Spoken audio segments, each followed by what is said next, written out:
Hey guys, welcome back. So today we're out here to find out if this armor fails its NIJ certification.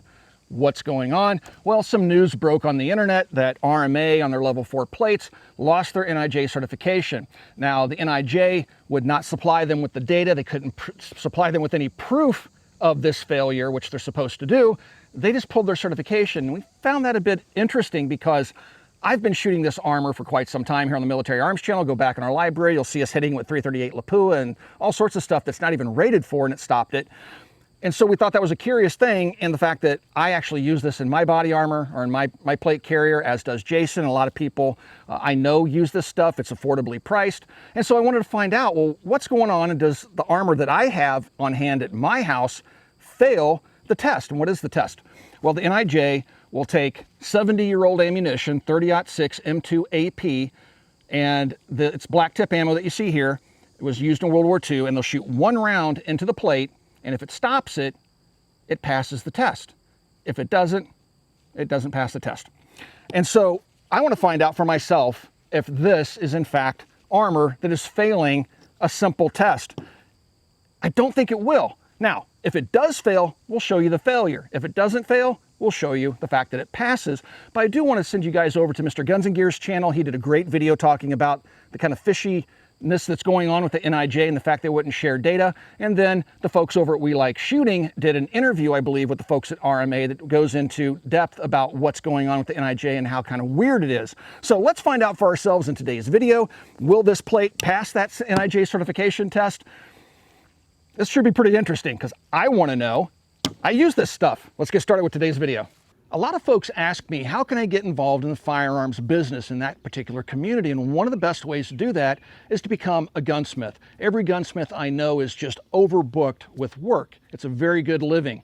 And so if you would like to become a gunsmith, you need to go to a gunsmithing school or become an apprentice for an existing gunsmith. But Modern Gun School is an accredited college that also works with veterans in the GI Bill, where you can go and get a degree from accredited college in gunsmithing and then go out and start your own gunsmithing business, which I think is a really great option. Again, throughout my entire life, gunsmiths have always been able to earn a really good living, assuming they have a really strong work ethic. So please check out Modern Gun School. I do have a link in the video description below. So this is our test setup. I don't know what the NIJ does. Typically, I think they put clay behind it to measure back face deformation, things like that. But the stuff I think I've seen on the internet talking about this is that they claimed that something penetrated through the armor, thus causing the failure of the testing. And that's what we're going to look for here. We're going to see if we can actually penetrate this. We don't have clay behind it to measure back face deformation or any of that. We just want to see if this AP round can actually penetrate it. Now, we will look at the back of the armor and see how much of deformation there is on the back of it. But again, we're only concerned with, does it penetrate or does it not? We're 7 yards away. I don't know how far away the NIJ does their certification, but 7 yards is pretty darn close. That's handgun fighting distance. So we're kind of stacking the deck against the armor, if you will, and we're going to see what it does. So here we have our little torso that's left over from our mannequin, and we have it taped on there with some Gorilla Tape, and the rifle is 7 yards over there. So let's get this thing set up. I'm going to try to put the round pretty much in the center of the plate, and then if it passes that, we'll hit it with some other stuff. All right, guys, so we're set up about 7 yards away from the RMA Armor. I have a 1903 A3 Springfield, chambered in 30-06. Here's some of that M2 AP. I'm going to take one out of the end block clip. Open the rifle. She's all loaded up. So let's see if it stops this M2 AP ball round. Here we go.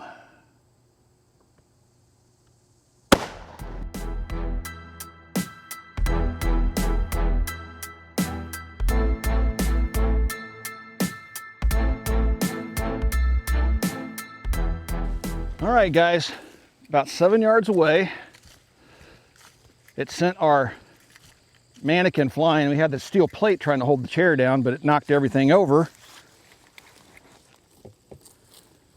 And there's all the ceramic on the ground.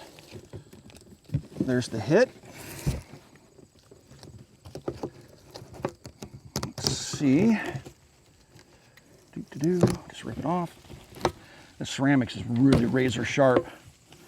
And look at that. A little bit of a bulge. I mean, nothing in the way of back face deformation.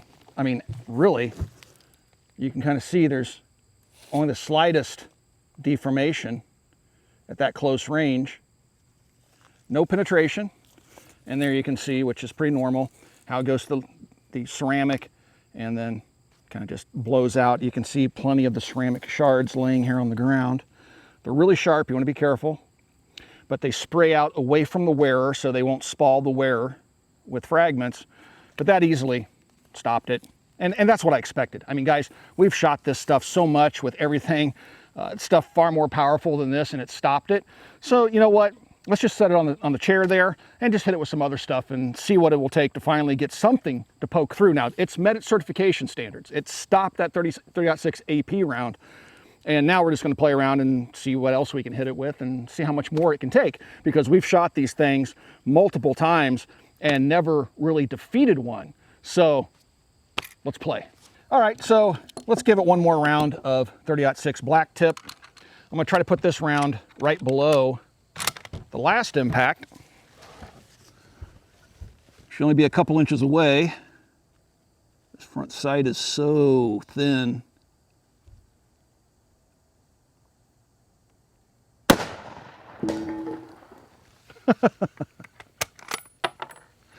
All right, let's go see what we got. Tried to reinforce this a little bit more to keep it from flying over, but all right, so you can actually see the bullet in there, dude. Right there. I don't want to stick my finger in there because that stuff is razor sharp, but you can see the bullet jacket right there. So I'm going to guess it stopped it. Let's see if I can get that bullet to fall out.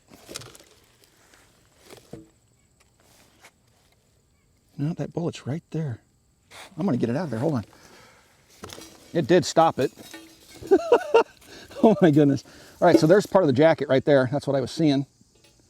But you can see a little bit more back face deformation there, but still, according to the FBI, I think it is, or NIJ, that's not enough to be lethal.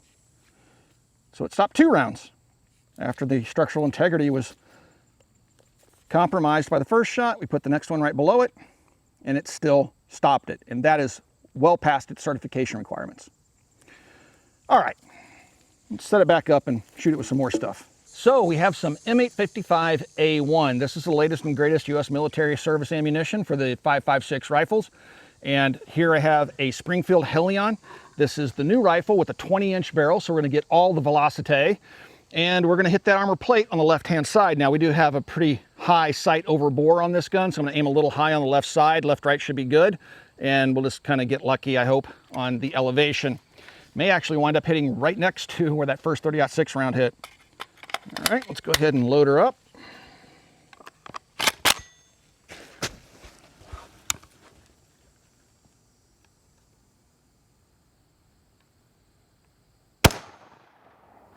I'll go to the right side.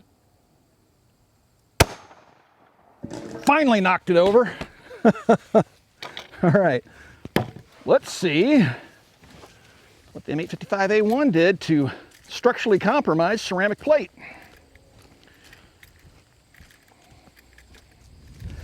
Oh, cool. So this kind of speaks to one thing that we were talking about. So if you're wearing this plate, so I hit right on the edge over here. This is the second shot. Hit right on the edge. Now this ceramic goes right to the edge of the plate, right up to the edge. And it hit and it blew out to the side, but it did not penetrate and did not go towards the wearer, even though it was an edge hit with a rifle round at 7 yards.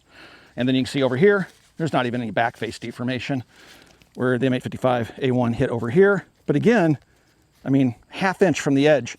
Got a little bit of ceramic starting to poke out over here too, but nothing would have hit the wearer on either side. So 2 rounds of 30-06 AP, 2 rounds of M855A1, and this plate is still stopping threats. I have some old Turkish ZQI SS109. NATO calls SS109. SS109, we call it M855 ball. And this has a 62 grain bullet in it. It has a steel penetrator in it. This is the predecessor to the A1 stuff we've already shot. We had a little magnet in the shooting shack and a bullet puller, so we pulled one of these rounds apart. I just want to show you, even though it doesn't have the green paint on it, there's a steel core in there because the magnet picks it up. Magnets don't work on lead and copper. All right, so steel core. Put 2 rounds of this and we'll hit it right below where the M855A1 hit, hopefully. And hopefully we get lucky and it'll stand for 2 shots like it did before. Okay, 2 shots of M855.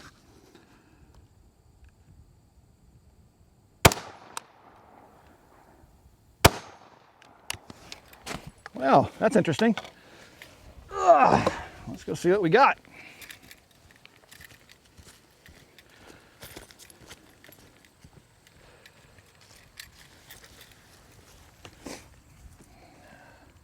One went in there. This is all bulged out. I don't see any penetration.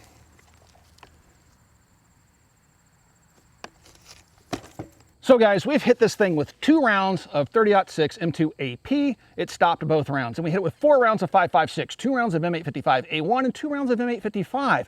This plate has gone so far past its certification requirements that it's not even funny, and this is consistent with what we've seen in the past. Again, we've hit this stuff with 338 Lapua at close ranges, and it just wouldn't penetrate. We've hit it with 22-250, and it wouldn't penetrate. These are threats that it's not designed to stop. So one last round, what the heck? This stuff is really hard to find. It's the 30-06 M2 AP. I think I got a little bit of a clear spot right up top, just above the first shot we fired. Let's see if it stops it. Now keep in mind, it's ceramic plate in there. And we have cracked that ceramic throughout the entire plate of armor. Okay, that ceramic is completely compromised. So if this makes it through, not surprising. If it stops it, that will be surprising. Let's see what happens.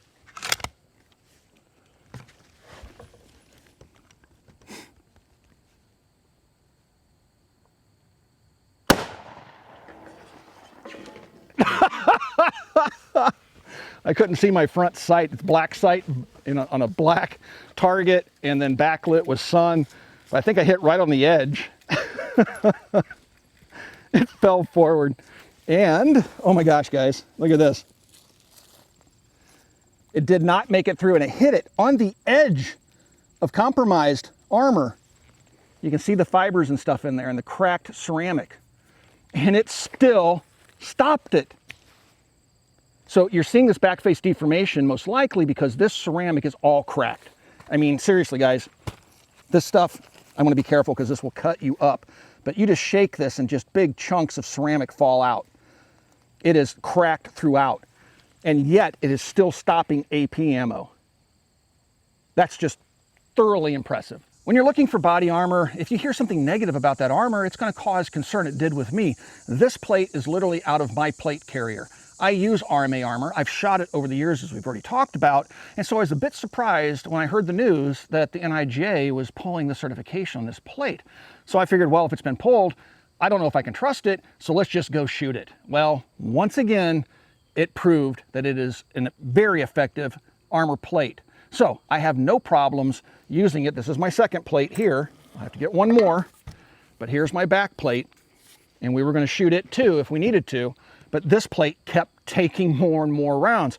First 30-06 AP round, hit right here. Second one, down here. M855A1 and M855 down both sides. At this point, the ceramic, as I've already pointed out, is completely fractured. It's cracked everywhere. It's compromised. We thought, well, one more. And I kind of expected this one to go through. And one more round up high towards the edge. And yet again, I mean, it ripped the fabric and the ceramic is fractured, but if you look back here, this is the back face deformation. This would hurt, but it's probably getting this deformation because the ceramic is completely compromised. It's not a solid piece of ceramic anymore. When we shot this, it was just fragments in there and it still stopped it. You know, guys, when we got done filming today, we were playing with this. We wanted to really closely examine the plate and take a look at the ceramic and stuff like that. And we noticed that there was a little bit of a tear in the fabric here on the back. And so this round, again, this is the last round we fired, and that ceramic was completely compromised. That ceramic is extremely sharp, so it will cut through anything. And so we saw that little bit of a tear, and I wanted to see if there was a hole behind it.